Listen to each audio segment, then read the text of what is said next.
Just talk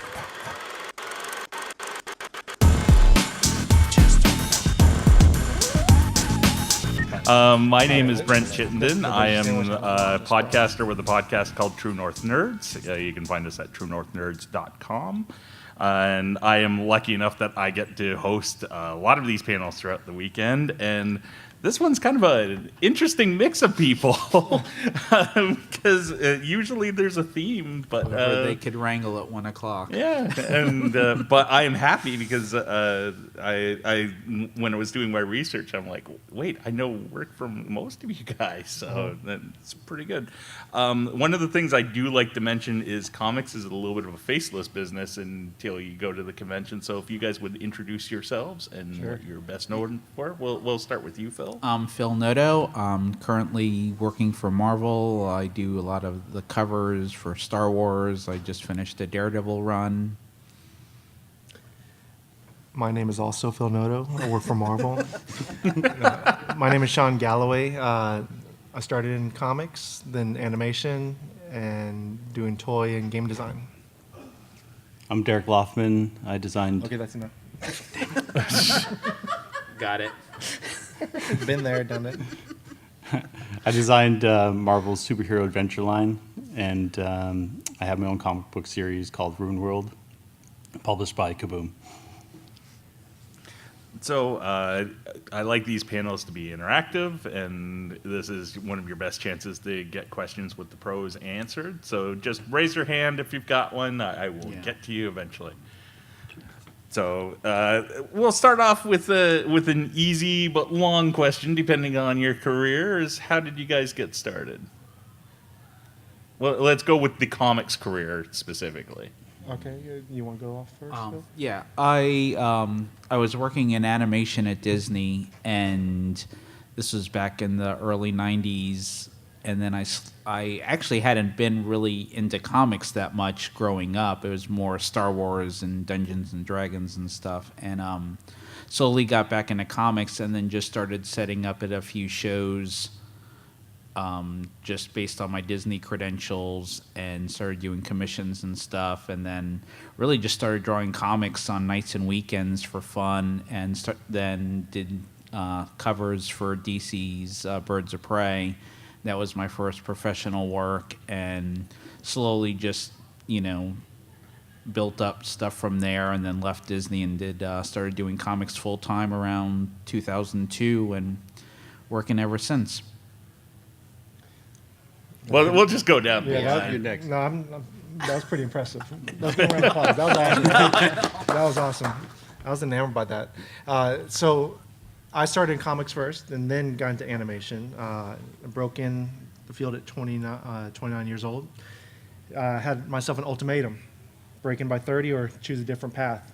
Got in at 29, luckily. Thank you. Come on, guys, come on. So I started off drawing Marvel's Venom, number 13, as a fill and penciler. And that was my first taste of having to crank out 16 pages in 15 days. And I've never drawn a page a day at that point, but I wasn't going to pass up the opportunity. And because I made the deadline, the editor, C.B. Cebulski, at every convention for like over a decade, thank you for making that deadline. It really meant a lot to him because you missed the deadline. It derails a lot of investment that they put into the book. So at that point, I was like, can I draw, comics, daily? And so I started stripping back my style, more cartoony, and then did the DC talent search in 2004, and walked away from the convention doing covers for Teen Titans Go for 2 years. Don't go look at those, please. It's cringeworthy. And then I got the opportunity to test out for Hellboy Animated, so I was lead character designer on that, and then worked on miscellaneous animations in between then. Gotcha Man, when it was in development, Boondocks, and a lot of Disney pilots. And then I got the opportunity to test out for Spectacular Spider-Man, and so designed that cartoon. And then started doing more gaming work for, mobile games, THQ and EA games. And I do a lot of toy design stuff. And I do my personal projects under my Table Taffy label for my own personal comics. Can I go now? Should he go? Next question. Yeah, the door's right there. Door's right there. So I tried to break into comics in my early 20s.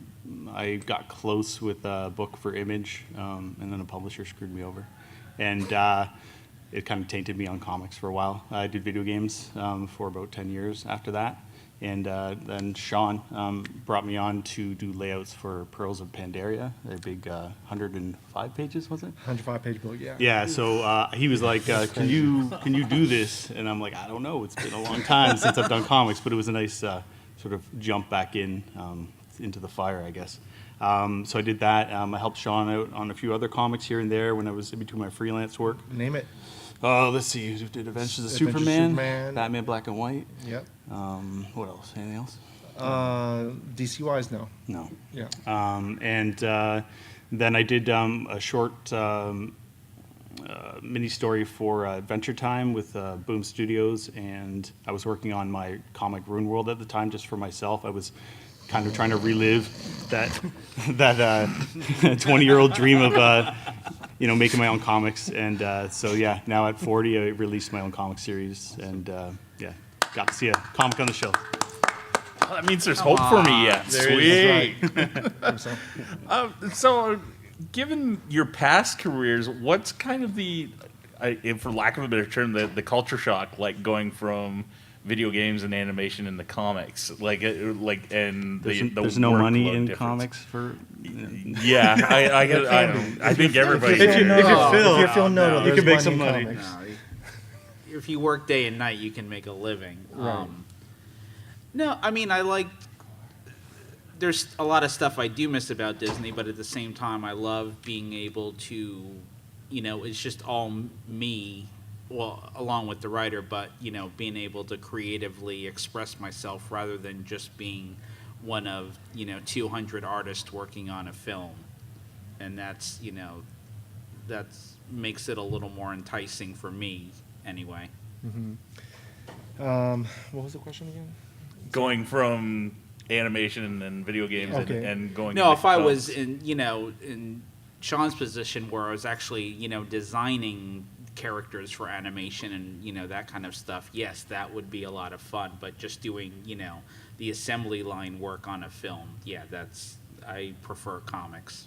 Yeah, I mean, I totally agree with that. I've been very blessed to where I suck at being on model with any kind of style, that I had to develop a style that I can do over, and over, and then it kind of got the attention, and that's why I started getting more of the animation stuff outside of the comics realm. Even though comics is my first passion, when I got into animation, like, wow, it opened up the doors to knowing that there's other stuff besides just comics out there. I mean, the pay is crazy compared to comics, but like Phil was saying, that you can still get paid well if you're on top of your deadlines every day, making the page rate and stuff. But after Oh yeah, no, I mean, if you can get a good job outside of comics, yes, you're going to make more money than you would. no, I'm saying comics does pay well too. Oh yeah, It no, can. you Yeah, can. it No, can. I mean, I have a wife and 2 kids, and I'm able to support my family with comics. But it does. I mean, that's also been over almost 20 years at this point. Right. So Yeah, Yeah, it's, breaking in it would be really hard. yeah. Yeah.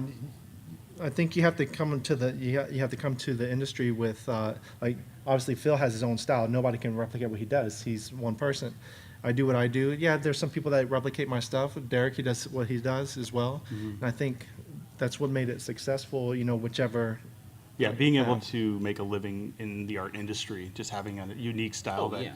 is unique to you, and if a brand or whether it's a comic book series or whether it's doing toy design, like if you have a distinct style and there's a need for that, then you can really make some decent money. To add on top of that, don't just have that one style.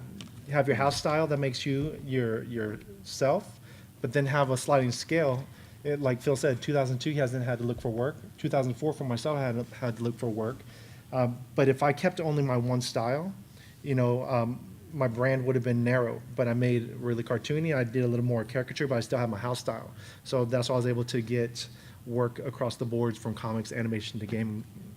Yeah. Yeah. So is there? Question? Oh, go ahead. As far as your production of work, do you do freehand drawing or do you do the digital or? I mean, I work with a Cintiq. All my comic art is digital, but I'm still drawing it by hand on the tablet. Is that true for all of you? Yeah, For I do. myself, I mix it up. When my kids are watching TV, they like me being in the room with them, so I'll draw traditional behind them, quick little sketches. And then when I'm doing my work stuff, time efficiency wise, I do it digitally because you don't have to keep going through the paper, scanning. But then if I'm going to want to sell an original, like a commission, I'll sketch it digitally, I'll print it out at large scale, and go tight with pencils on traditional. And that way I have a physical copy to sell. Yeah, I'm similar in that way. Most of my work is done on Cintiq as well, and but like I'll dabble in Inktober if you guys are familiar with that. Trying to kind of get back to my roots of drawing with actual pencil and ink. And So when you're designing a character, Mm-hmm. are you using a program that builds that or do you Yeah. conceptualize it in a drawing first? My program's right here, brain to hand. Yeah. But I do use inspiration, because if I'm just drawing from my mind all the time, then I'm only going to put out something that keeps looking similar than the last version. So being a fan of Phil, being a fan of Derek, fan of Norm Rockwell, Terry Dodson, I use that as my program, my tool to be inspired by many styles to come up with various type of designs. Does that answer your question? Okay. yeah, we make like a mood board usually. If you're going to design a character, it might have like 20, 30, 40 drawings on it. You'll just sort of see it. It'll just draw an inspiration from that, and then that sort of like helps feed your design. Along with that kind of idea, because you have your own style and your own personalities, how do you bring that into a character that isn't yours? Like if you're adapting in comics, for example, if you're doing anything from Marvel or DC, the character ultimately isn't somebody you create most of the time. Sure. And movie projects and other things like that You want to too. go with it first? I mean, It's got to be kind of a hard question. Sorry. sometimes it depends on the character. Like, there's characters that I'll work on in comics that I'm like, oh, this will be a lot of fun because I already have an image of my version of that character. Other characters can be trickier because they may not fit into the mold of like what I usually, my particular style. But then it just becomes kind of a challenge where you eventually figure it out. Yeah, for me, it used to be that I would try to flip the script and try to rebrand that character, but that was in my earlier rookie type of phase. But then I've always been a fan of the original character, so later in my years, I started drawing from the core of what the character is, and then I try to find a way to input what's current, but not lose the core integrity of who that character is. Yeah, I find like, especially in the design work that I do, and I'm sure Sean too, for toy companies and stuff like that, the art director will sort of try to lead us in a certain direction. We may have our vision of how we would want to draw that character, but they might want, exaggerated proportions, different things, and you just have to be able to, work within the mold of what they envision. So it's not always just like, at least for us, it's Yeah, not. toy design wise, he speaketh the truth. So in the comics, since when you have to design the character for your run on the comic, Yeah. you get a little bit of development time, like a week or so, to kind of finesse. Hopefully, yeah. Like Sure. something like Black Widow, I actually got, almost like 2 months, which was really nice. So I went 2 through months? a couple of versions and was able to really, and I mean, it really helped, but in the end, I just kind of took like the original design and just tweaked it slightly because like Sean was saying, like the core of the character, I usually try to go back to like the original version and then just do my spin on that. But yeah, ideally you'd have at least, a week or two to do, any kind of character design. The problem is in comics with deadlines, especially with secondary characters and villains that may just pop up in one issue, it's like You design I it get on to the- that Designing on the page, page. yeah, it's like, okay, what's this guy gonna look like? Just start drawing the head. Like, yeah. So for the Adventures of Superman, DC always gives me crazy deadlines. Yeah. They tell me, Yeah. here's 20 pages, pencil, ink, and color it within 45 days. Yeah. So that's why I bring Derek on, because Derek knows how to adapt to any style. So I knew if I did the layout and if it was wonky, if I was off model, I brought him on as inker, but more than just the inker, he was there to put me on model in case I was off model. So we had practice working on with my personal projects, my table taffy stuff. So design-wise, they wanted this kid that can turn into a creature, and there was no previous designs.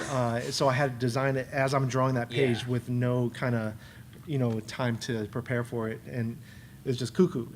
But I finished the deadline, with the help of my table taffy mate here, and then man, it was bizarre. Didn't you have to do that for Star Wars, the last Star Wars comic you did, and the Alien for that? Didn't you have to design that on the fly?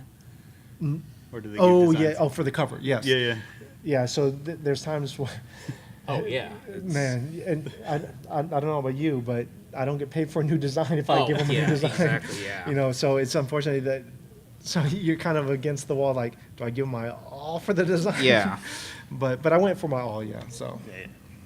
That's an interesting sort of point to talk about, because I'm not going to mention names, but I had an artist that kind of exploded on his company at a panel I did a couple of years ago, and that was one of his complaints that I thought was a very valid one. Is that, like, when I do a redesign, if I do it 50 times, I still only get paid the once. Yeah. Video games, I get paid like all 50 times. Right. Or Yeah, something exactly. like See, that. that's a redesign. For Star Wars, I had to create a creature from scratch. Oh, just by okay. a description with no reference.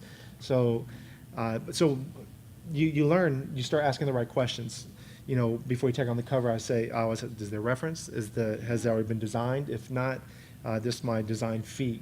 And of course they didn't pay for it. There's Lucas won't sign off on that, which is no problem. You don't want to pass up Star Wars cover. But for another cover that I did with Boom, I'm sorry, I forget the name off the top of my head. There was a bartender in the background. I said, well, is he designed? Because they wanted a bartender in there, a robot bartender. And no, I said, okay, here's my fee. And they actually said, okay, don't add him, just, but you have to be brave in this business. Not that they want to take advantage of you. But they will. Well, If they can. they're going to think you don't know your business if you don't ask the right questions to protect yourself. So that's what I've learned along the way, is to ask the questions. Like something like Star Wars, legitimately, if you do a background robot, there's a good chance that'll be an action figure within 2 years. Right. Because they make everything into toys, right? Yes. But I mean, something like Star Wars, I think all of us would be like, that's the trade-off, like you said. But it's Star Wars, so Yeah. it's like, I mean, I designed tons of secondary characters and stuff from in the Poe comic run that may or may not be used again. But at that point, it's like, I'd be flattered if it ever. You're now showed part up of the anywhere legacy, else. Yeah, kinda? Yeah. exactly. It's like it's part of canon now. Yeah, exactly. I saw a couple people sneak in a little bit later. If you have any questions, just throw your hands up. I'll make sure to get to you. Make sure that, we have a little bit of interaction going. Since I don't get this opportunity often with people who do toy design work, I have to ask you guys as well. When you're designing stuff for the toy market, are you also keeping in mind like where the limbs and joints and stuff move, or are you doing just like concepts and then it's the toys company's problem to figure out how to translate it into plastic? Well, okay, so for one of the toys I did recently, I had the body kind of closed up a little bit. Okay. But the fear was that if it's made super small, it's going to be hard to carve out and or pull from the thing. So they have me open up, the pose a bit more. For articulation, you don't have to worry about that. I mean, at least I know. I have sometimes. It depends on what they need at that time. But there is times when they will show me how the articulation needs to be constructed in the design. So at least keep that in mind as I'm designing it. In your toy design, do they go to the 3D printing or 3D modeling Well, they do it all. from your design right away? Or? Sometimes it'll get taken that far, but sometimes you do a concept that just goes dead in the water. But recently I did have to draw over 3D models that was made off the designs I did for the toy. And they call it redlining. So you go over and you draw over the mistakes, or things that are off model. But it's not often you get to do that, but yeah, so they do 3D. Sometimes they do traditional sculpting, but it's more time and I guess. Yeah, most of the stuff now they 3D print it, like rather than have somebody mold it out of clay or anything. So it's just quicker. They'll have somebody 3D model it and then 3D print it in house. Yeah, for prototypes. Because you can make tweaks to those things easier on 3D modeling. I got to talk to Steve Levine earlier this weekend, and he did all the original Turtles, Playmates toys and stuff like that, or a lot of them. He's our table mate, right? Yeah. Yeah. So that's why I don't get the chance to ask this question very often, so I'm taking the opportunity. Yes, sir.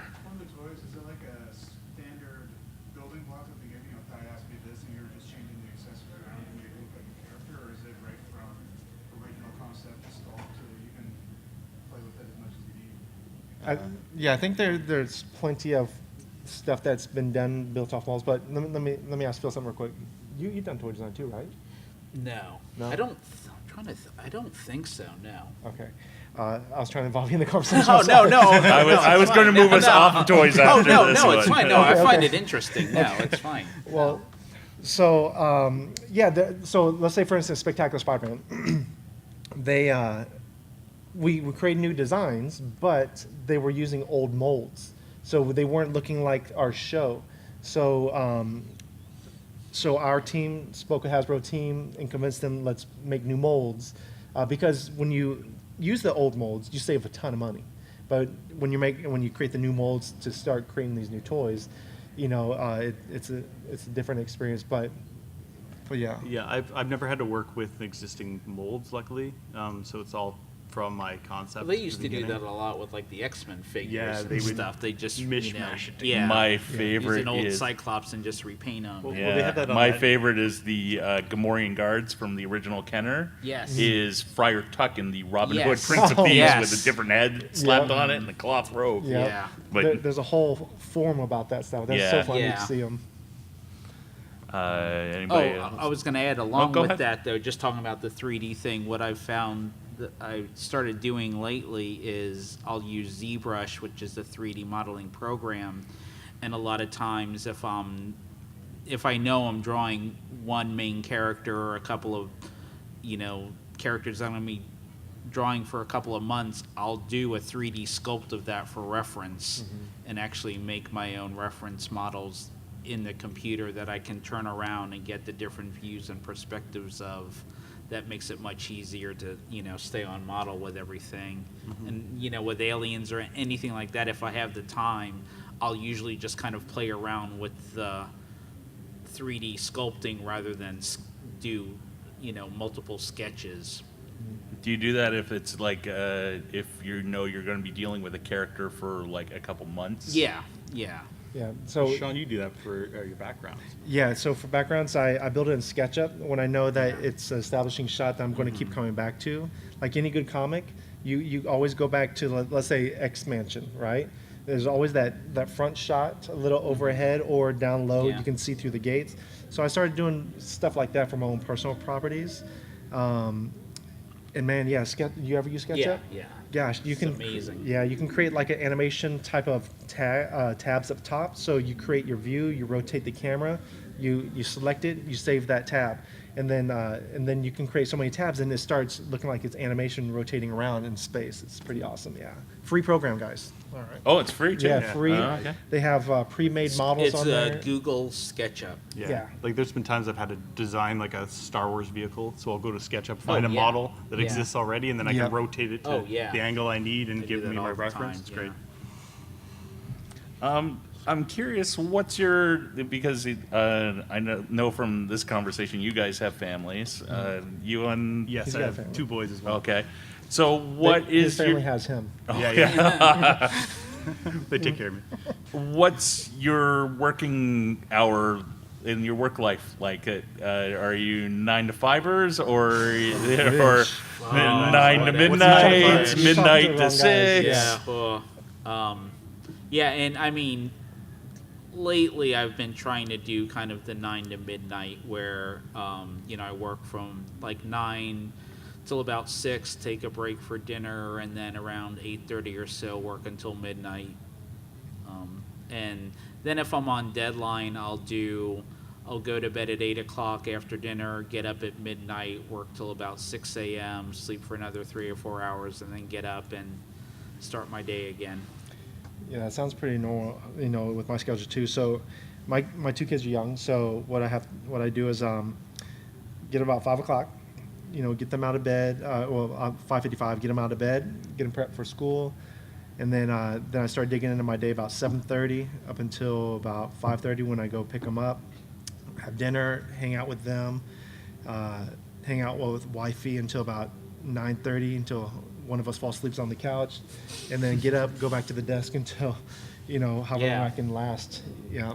Yeah, so I'm similar. So my wife lets me sleep in, which is nice. She takes care of the kids in the morning.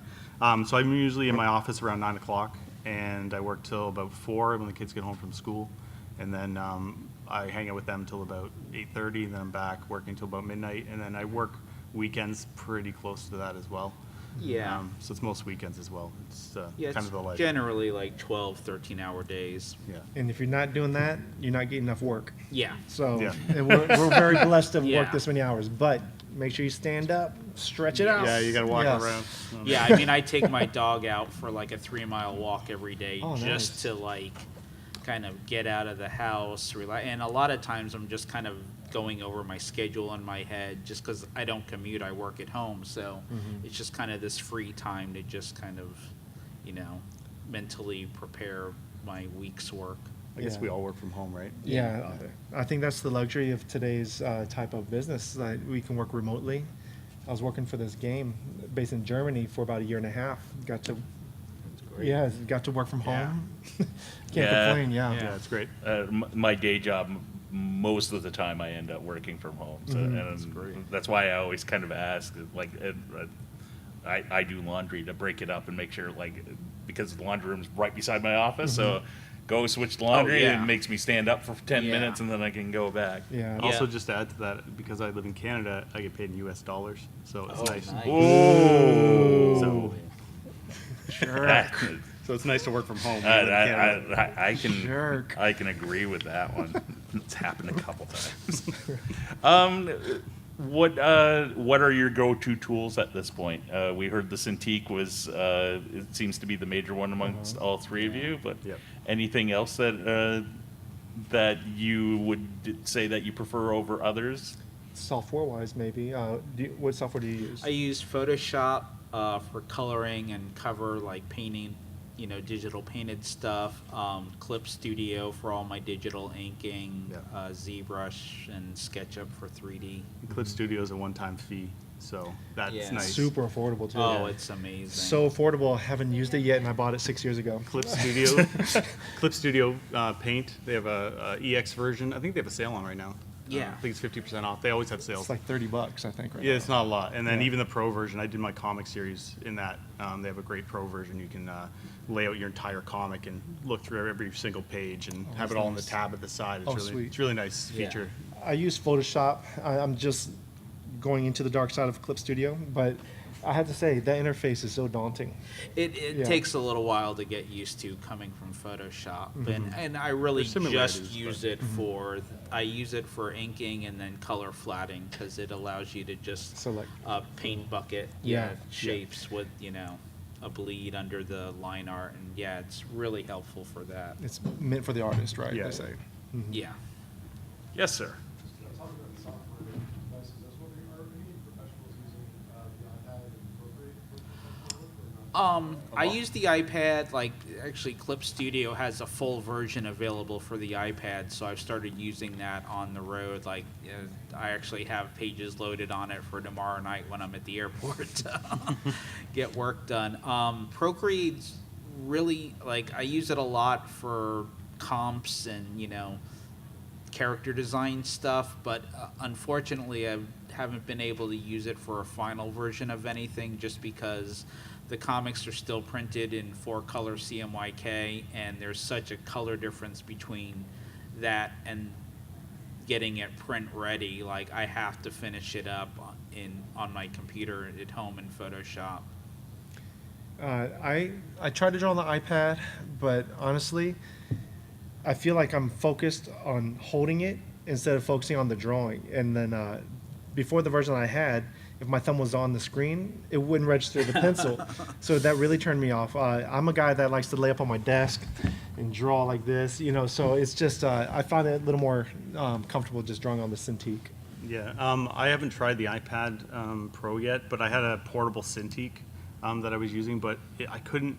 I'm used to drawing on a 27-inch monitor, and I draw with my shoulder.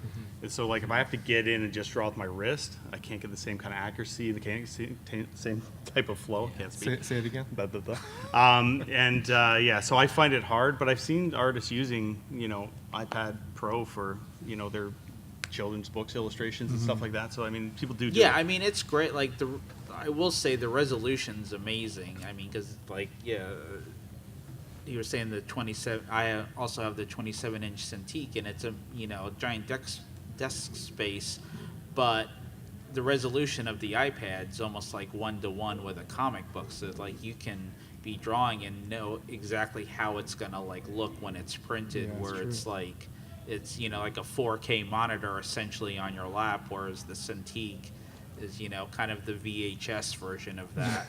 Put that on your lap. Yeah. It'll I crush it. It'd crush you. I saw a question over here. I thought, yes. When, throughout your career, have you done videos of you drawing and posted them? There's a big demand for it now. Yeah. I have old ones. There's 4 years old ones. ones I've done at conventions and stuff as demos, but I don't usually, just because, I mean, I think every artist is usually like, oh, I don't want Just tell my people to secrets. see my bad stuff or my Yeah. secrets. And See, I so think you wouldn't have any and bad on- stuff, Phil, but No, On the other No side idea. is I had a lady on a sketch duel panel last year, and that is her claim to fame. She Twitch streams herself drawing, yeah. and Well, she I was mean, rather that's- good. But That's great. Yeah, no, I don't need the added pressure of people seeing me like try to like, you know, figure out a horrible start to a piece of art. Well, I only do it just as it's a guilty pleasure, where people are so about it right now that it gets you a lot of visibility. But I won't do a complete piece because that's not my mission. My mission is to show you a quick, from thought to a quick gesture, you know, and then later I'll post up pictures of it, of the process from, you know, that sketch, getting another treatment with anatomy, another treatment with, you know, some other details and stuff. yeah, no, I rarely do it. Here and there, I'll try to like maybe show my ink wash process and stuff like that. But yeah, I'm a little bit afraid to show my really early ugly stuff. Well, honestly, too, is like Instagram. You guys are on Instagram? Crickets. Okay. yeah, no. On Instagram, it's a guilty pleasure because it makes you get addicted to want to Oh, post. yeah, no, I- you know. So then, if you're Yeah. going to try to do a video, you're actually trying to, you got to get your camera ready. So you're actually taking like a 3-hour moment just to get a quick satisfaction. So that's why it's, you know, very rare Yeah. that we do it, because as working artists, unless you already have that set up just 24/7. But most of the time, you can't really show what you're working on. Some people make that their business model, like showing their whole Oh, entire yeah. process, and then they get popular from that, and then they sell their artwork, you know, based on that. There's a lot of popular artists doing that. Yeah. What's the best piece of advice you've gotten in terms of career or art or both? Okay, you go ahead, Phil. You want time to think about it? Yeah. Derek, go. Somebody has to go. Career, art, or both? The best advice you can give. I wonder if I've got any No, the best advice you've gotten. gotten. Sorry. Oh, gotten. Yeah. Okay. Okay, well, my aunt back in the day, she used to say, "Sean, practice makes perfect." You know, so this is my aunt from Taiwan. You know, so she would very be encouraging about me drawing. This was like about 5th or 6th grade. And then the other encouraging advice from my dad and mom: pick a different career. So you can use a negative, turn it into a positive. Yeah. So I knew that this is what I wanted. I didn't want to hear no. Not that I meant that in a bad way, but you have so much passion to do it that you can take any advice to make it worthwhile, I think. My art teacher in high school told me comics were garbage. Oh yeah. So yeah, that was nice when I'm trying to Oh, look at that as my career. My art teacher's telling Well, me I it's garbage. remember the first day of art school, I was in a figure drawing class, and the guy next to me was drawing Iron Man, and I just remember looking at him like a nerd, drawing Iron Man comic book people. little did you know. Little you did I know. No. So my best advice would be from my life drawing teacher. This is when I got out of the Navy and I was taking community college in San Diego. She goes, Sean, so I've always been judged that I wanted to get in comics, right? But this was the first teacher that didn't care what I wanted to do. She just wanted to give me the right tools. She goes, Sean, so what do you want to do? What do you want from this class? And I said, well, I want to draw comics, but I got to do more than draw from the waist up. So she goes, all right. So she goes, well, there's the model. Go ahead, show me what you can do. So I'm looking at the model, looking at my paper, looking at the model, looking at the paper, less model, more paper, more paper. And she goes, I see what's going on. You're trying to draw what you think you know, not what you see. Yeah. And I was like, wow. She opened up my eyes. So she goes, look at your arm, for instance. She goes, here's a long muscle, short muscle. So I didn't even have to know how to draw that. I just knew that there's a long muscle on the bottom, short muscle on top. Then she showed me the relationship from hip to knee, elbow to shoulder, and then the calf on the outside being higher than one on the inside. So just those tools verbally, without you having to see it, I thought was the best advice. And then and she let me have those tools to go do what I need to do with it. That's smart. Yeah, I mean, I can't think of any specific, the one thing that I always, keep in mind when I'm working on comics, Howard Chaykin told me one time, he's like, just rule of thumb, always have different sized heads on a page. Don't, unless it's like a static conversation, whatever your storytelling, each panel, should have a different sized head. And I always try to use that because it does, keep it from looking a little too stiff. And outside of that, I just go along with Sean and say, the more you practice, the more you draw really makes a difference. I would, always think, this doesn't look right, but, it's due tomorrow, it's just going to have to do. And up until about 6 or 7 years ago, it just kind of clicked where I wasn't struggling with storytelling or anatomy. It was more just what style do I want to do this in? But yeah, it just takes time. So I have noticed over the years of me doing these panels that artists are notoriously hard on their own work. Most of them don't think that they've done anything good, but I always like to challenge that with, have you done a piece, you can go with a recent one or an older one that you are really happy with? And There's plenty of happy, Yeah. But it goes with the balance of work that- happy and happy, artistic happy, kind of? Yeah. You're going to get that with Yeah. any clients or any, experience. Is there something that But stands out? So I'll say client-wise happy, right? I've always been happy with DC Comics with the opportunities they provide, and without them, I wouldn't have gotten these other opportunities, the animation and stuff like that. Personal happy with my own artwork. I cannot look back at I guess. Teen Titans. Yeah, don't look at my Teen Titans covers, please. I would say, okay, so to go off your the previous one, where there was a time period where I had a huge growth from 2003 to 2005. So I had two people that emailed me out of the blue, and they're working professionals. So J. Scott Campbell being one of them, he emails me, he goes, hey man, I just want to tell you, don't stop what you're doing. Nobody's doing it. And I thought that was crazy. I said, this can't be J. Scott. But it was. He started coming to my tables at the shows, and I still get goosebumps. I can't even talk to him. And then Nick Bradshaw hit me up about probably a year later, or no, in 2005, and he's like, he actually IMs me just out of the blue, and he's like, hey man, he goes, I got to know what the blip happened from 2003 to 2005. And this is the time that I sat in Borders for 8 to 10 hours just drawing from tutorial books. And he goes, you had a crazy growth spurt from here to here. And I think that's when I realized I had to think out of the box of trying to draw things the way it's perceived. So anyway, I think those are... Okay. A piece I was really happy with, I did a promotional piece for Black Panther movie for Marvel, so just seeing that like being used to help promote the movie and seeing it on T-shirts and stuff, I was proud of that one. But I don't think like as an artist, I'm ever really satisfied. Like it's just I'm always striving. I can see the faults in my work, and Yeah. I'm constantly seeing those faults. And I know other people maybe don't see them, but I know they're there. I think what we can all agree on is that if you believe in your own hype, you're not going to grow as an artist. Yeah. But if you feel that something doesn't, look yucky 5 years ago that you produced, then you haven't grown either. She had a question. Sorry. Yeah. How much of your work do you throw away? You never throw it away. Those are digital. your building blocks. Yeah.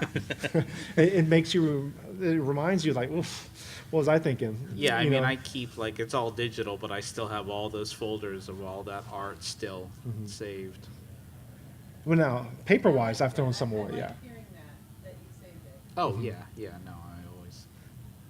Did I thought, okay, they're over there. If given an infinite amount of time, do you ever feel like you would get a perfect drawing?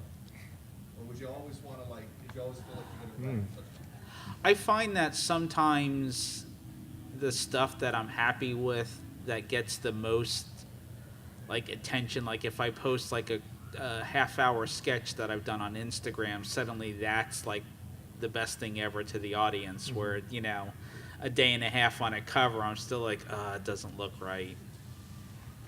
Yeah, I think the more time you get on something, you might overthink it. Yeah. Less time frame. Let's say, I think that's what's great about deadlines. So, were you here for the conversation? Like, we had to do the Superman comic. So when you have that, unbelievable schedule, you'll find a way to make it happen. Yeah, there was Yeah, some much illustration time. there that just wasn't, like a winner. But the walkaway was that I've never laid out a comic so fast in my life and made a deadline, and he's never inked a comic so fast and kept me on model. And it was Well, for RoomWorld, I had to write, draw, color an issue on top of my freelance work in 2 months. So Yeah. it was insane. But I was proud to do it in that amount of time. So I think it's like having infinite amount of time. I don't know if I'd get it done. Yeah. So I think that that mindset, I don't think about would it ever be perfect? Probably not. I don't know. Oh. Because I'd probably want to grow. After I seeing that drawing, I'd probably be thinking, I want to do better. I don't know. That's just the mindset. I do have one thing I was pretty proud about. Well, I have many, but this one particularly. That was for the Harley Quinn April Fool's special. So Jim Lee requested me to draw the dream sequence. They gave me 30 days to pencil, ink, and color those 11 pages, but I kept a quality up that I never thought I could do because I've always feared of doing a comic myself, trying to be a model, but you got to put away the fear sometimes and just go for it. And yeah, it was pretty crazy what you can do. And I caught the bug, ever since to keep doing it. Yeah. I imagine when Jim Lee calls you up too, that's a Well, little he bit didn't of a. actually, I wish he called me up. No. I'll tell you what, funny story. So he knows Ryan They're Ditchman very laughing at well. us. This is Jim Lee. Yeah. No, my editor called me up. He goes, Jim Lee is requesting you to be on this book. But I actually know Jim on a personal level, but not like. Not where he's going to call you. Right. He's not texting you. Right. So I had a booth in San Diego, and I was setting up, and I hear somebody talking to my booth mate, Ryan Benjamin. And so I was like, man, that voice sounds familiar, but I got to set up our booth for Comic-Con. And then, so then I hear, hey, what's up, Sean? And then I turned around and said, who said that? And it was Jim Blake walking away. I was like, dang it. I said, Ryan. He goes, well, you know him. I said, man, not like that. Yeah, I would have gotten giddy, sweated like crazy, but yeah, but it's not every day, you get the man to say hey to you. So it was a nice feeling. I was curious, given how you said you quickly. She's at 5 minutes. Yeah, I got a timer going. All right. Phil, what's the quickest you've turned in a cover? I think I did a Black Widow, one of the Black Widow covers. I probably did it in an afternoon, maybe 4 hours. Oh my gosh. You're nuts. And I mean, that's not ideal. That was like, we didn't realize the book's double shipping, or it was some I assumed it was a schedule last screw up. minute. Yeah. I had to do 6 covers in 2 weeks. Pencil, ink, and color. Yeah, it was. And I had to be on model with the Teen Titans Go style for their variant covers a few years ago. Oh. And I had to create the look of characters that weren't designed yet for the cartoon. Oh, So imagine I had all those factors, so it was pretty brutal. Yeah. What about you? Well, that was my Room World stuff. Yeah. Yeah, getting that done in 2 months, that's a lot. Yeah, it's crazy, man. Okay, so we'll take one more question, and then we have to wrap up. You, sir, in the hat, you get the last one. Is there a particular project or character or anything you guys would dream of working on? I've Dream worked- gig? I've worked on a lot of dream gigs. You know, not to say that in a weird way, but I'm content, man. If I didn't get any more work, you know, I wouldn't mind working at Home Depot at this point and to make money for my kids and family. Yeah. Although I don't prefer that, I'm just saying it's been pretty crazy roller coaster ride for me, honestly. No, I Very agree. blessed. I mean, I've gotten to work on most of like my, favorite comic book characters. I mean, I'd love to do maybe like a New Mutants run or something. I haven't done any of those like officially, but yeah, outside Oh. of that, I've been really lucky to like. I'm picturing your version of Warlock right Yeah, now. oh, it'd And, and somebody should start fun. that letter writing campaign. Maybe me. Yeah, I've gotten to work on almost every property that I've loved, like Star Wars, Marvel, DC. Like I'm really lucky. Barbie. I can't Barbie. No, I didn't work on Barbie. Yeah, no, I've been super lucky. I can't really think of anything that I haven't got to touch. Yeah. You know, just a little bit. I would like to do more comic book work, like interiors. I feel like there's a lot that I can still offer that hasn't been seen yet. But I'm considered cartoony, so I don't get to do a lot of the mainstream stuff, only when special projects come up. So I would like the opportunity to do some mainstream stuff, in my house style. Yeah. Alrighty, well that brings us to the end of the Meet the Pros panel. If you guys would give our guests a big round of applause. And I hope you enjoy the rest of the show. Thank you guys. Thank you. Appreciate it.